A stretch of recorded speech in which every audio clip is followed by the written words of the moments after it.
Berapa beli satu butir? 250. Ini sisanya ya? Setengah ya?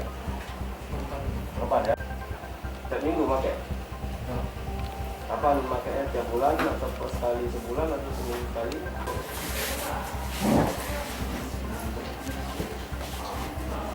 Oh, radia aja. Hunting sebagai hunting. Tanjung Telang.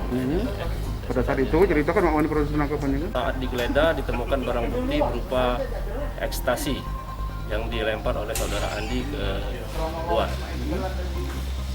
Ketika ditangkap dalam kondisi play apa gimana? Ketika ditangkap, Andi dalam kondisi fly, dia telah mengkonsumsi narkotika jenis ekstasi tersebut. Ini adalah sisa dari Andi mengkonsumsi. Dari keterangannya sudah sering menggunakan atau gimana? Dari keterangan tersangka, memang tersangka ini sering menggunakan setiap minggu. Dia membeli ekstasi dengan inisial S dengan seharga 250 per butir. Dia gunakan di rumahnya dengan menggunakan HP atau handset on di rumah tersangka. Non pelaku sendiri benar residivis ya?